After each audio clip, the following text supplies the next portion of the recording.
She is 27 years old. She has a job,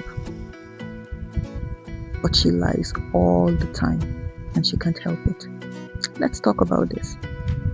True story again. Online, her caption was, "Why I lie all the time, even when I don't want to." And that struck my interest. Guys, ignore my headscarf. My ears are cold. I think I'm having a fever, so I digress. Let's move on. For people that lie a lot, for people that lie all the time, even when they don't want to, I do not think it is because they are bad people. It's not about being a bad person. I just feel like they believe strongly that that version of themselves, the version they present to the public, or who they truly are, is uninteresting to keep the conversation still going. And a lot of people do this more than they would like to admit. We are not talking about the huge lies, okay? We are talking about the small ones, the Me Too lies, the little edits, the fake experiences, the pretending to relate. How many of us are guilty of this? Raise your hand. You know, these lies are sentences that leave your mouth even before your brain checks it. And I'm sure you've had moments where the outcomes of these lies have been rather oftentimes disastrous. So when I was much younger, with my low self-esteem and with my low personality, I told a lot of tall tales. I told a lot of lies, guys. I made up stories in my head. Big stories. I mean, my imagination was so active that I could sell a real full movie, a fake one, all made up in my head. I was that imaginative. My brain was like working overtime, like the rent was due. I would tell my friends about a book I read, a book that never existed, and they would love it. They would love the story. I enjoyed the reaction on their faces. But I wasn't a compulsive liar though, because I rarely lied to my mom, and my mom was scary. My point is, I did all of that because I loved the attention it gave me. It made me feel among, accepted, cool, liked even. But this kind of lie telling we're talking about is the compulsive liar. That person that seemed to lie all of the time for no reason. And sometimes their lies could be big too. They always try to relate to every conversation. Honestly, guys, I strongly believe most of them want to stop. I mean, those people that feel embarrassed and ashamed much later after telling these lies. This is kind of hard to talk about because when someone says, "I am a compulsive liar," people instantly imagine a dangerous person. I think it is deeply an insecure human being trying to be memorable, trying to be seen in social situations. Guys, that deserves understanding, not judgment. You are in a group setting, someone brings up a topic, and before your brain could even finish processing that topic, your mouth is already in mid-sentence in a story that isn't even true. Not a calculated or even manipulated lie, not even a particularly impressive one, just a small pointless claim that you also know someone whom that thing happened to. Just saying something to make you feel you belong in that conversation. And a few hours later, you are lying in bed at night, staring at the ceiling, going, "Why on earth did I say that? Why do I always do this?" And if you're like me, born into a Christian family, you get on your knees, ask God for forgiveness, rededicate your life to Christ for the umpteenth time, with a promise that you will never lie again. But barely 24 hours later, another banger. The shame doesn't come during the lie. It comes after, slow and heavy. This isn't to remind anyone that lying is bad. We should know that by now. But to actually look at what is really going on and to talk about it like a real person and not someone holier than thou. He who does not have sin cast the first stone. So let's not be judgmental and let's not feel ashamed if you are one of those. liars. When someone hears compulsive lying, they usually imagine someone cold, calculating, a hurtful person. That's not this. This isn't a con artist. This is something more confusing. This is someone who lives to fit in, who exaggerates to be interesting, who invents a connection to a topic, just to feel less invisible in the room. Psychologists have a name for this: social lying or impression management. Behavior rooted not in malice, but in anxiety. Funnily enough, it almost always have the opposite effect. You say the lie, you feel briefly good, you fit in for a moment, and then later the shame sets in and it creates a distance between you and the people you were trying to connect with in the first place. It's a loop and it is exhausting.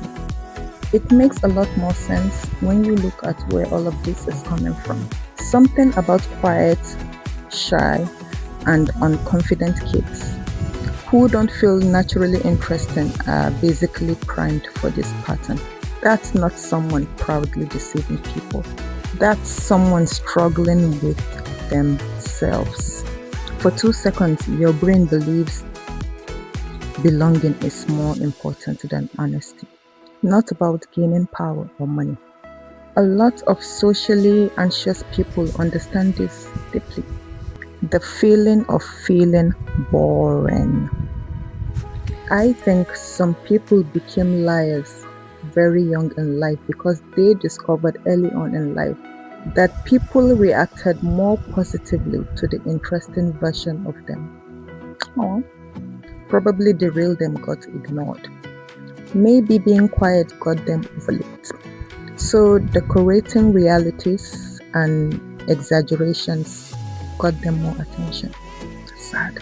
Once you learn, people notice you more when you say dramatic things and more impressive things. This can quietly become a habit, especially if you are insecure or don't believe people will value the real you. And the painful irony is that compulsive lying creates the exact loneliness that person has been trying to avoid. A painful way to live indeed. So this hot, sunny afternoon, I want to say to that person listening to this, you are probably not manipulative as you think you are. You sound more like someone who developed a reflex, an unhealthy reflex, but still a reflex. The good news is reflexes can be interrupted, discontinued, not overnight, but gradually. The real problem isn't the lie. It is what the lie is trying to solve. Every small social lie is trying to solve one of these things. Relevance. I don't have anything to add, so I'm going to make something up so I am part of the conversation. Connection. If I can relate to what you're saying, maybe you will feel close to me. Worthiness or being worthy. My real experiences don't feel interesting enough, so I need better ones. Avoidance. Saying I've never done that feels embarrassing. Notice none of these are about hurting anyone. They are about protecting oneself from a feeling. The feeling of being the boring one, the quiet one, the uninteresting one, the fly on the wall, the one who doesn't have a story. The lie is just a painkiller. The underlying pain is still there. So let's check out what doesn't work. That's things people suggest that are kind of useless. I have examples. Just think before you speak. But the whole point is that the lie happens unconsciously before you could even think about it. Thanks though. Another piece of advice. Remember how bad it felt last time? You do remember. You always remember. And you still do it. Here's another one. Be more confident. Wow. Amazing. Had not considered this. I will immediately become more confident. In short, let me just write that down. Be more confident. Wow, I never thought about that one. None of this is helpful because it addresses the symptom the lies, without touching the cause. That's the lack of confidence, anxiety, and also the lie response always on autopilot. Here is what might actually do something. Literally pausing before answering. Because compulsive lying often comes fast, almost automatically. So slowing down matters. Another thing, some people torture themselves thinking they need to confess every embarrassing thing they've ever said. No, the goal isn't about humiliation. The goal is about accepting your true self and rebuilding trust and acceptance with yourself. Quietly, consistently. You are allowed to just listen. You are allowed to not relate to every topic. My dear, that is normal behavior and enough. People usually trust and respect these simple responses more. Another thing that works is name the need, not just the behavior.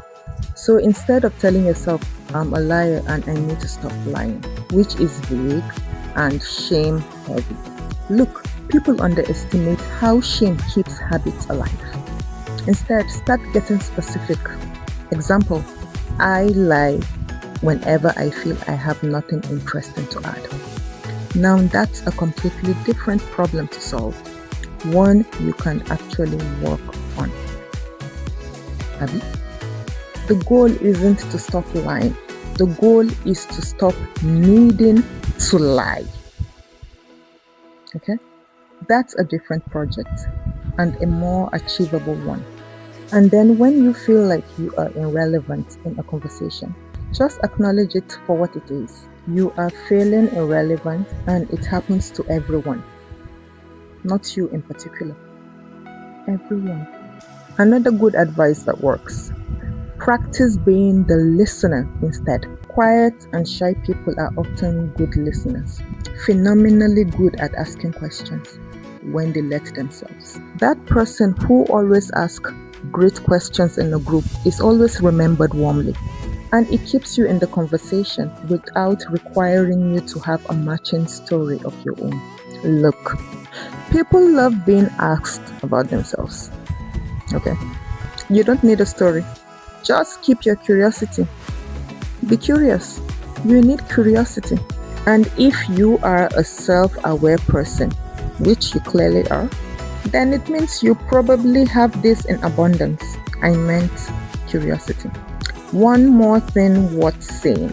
You probably have experienced the consequences of your lies. Some, not all. And you know how bad it is. And you genuinely want to stop. That's not what a bad person sounds like. The people who lie without caring, they don't lie awake at night feeling embarrassed about all those lies they told their friends. They don't carry the shame of it for hours. Listen to me. The fact that it bothers you this much is actually evidence that you are not who you are afraid you are. The smaller and fewer lies you're telling now compared to when you were younger, that's already growth. Your strategy in the past was bad, but that's fixable. It's not willpower or shame as a strategy. This time around, it's just a slightly different approach, and you already know the problem. That's already half the work. The rest is just figuring out what to do with that knowledge. One conversation at a time. So if there is somebody out there listening to this, you are not alone and you are not doomed to stay this way forever. You deserve compassion, not excuses. Compassion. People change faster when they feel understood and not when they feel condemned. Remember that. So tell me what you think in the comment section. Don't forget to like, share, and subscribe to my YouTube channel. Subscribe now. Thank you.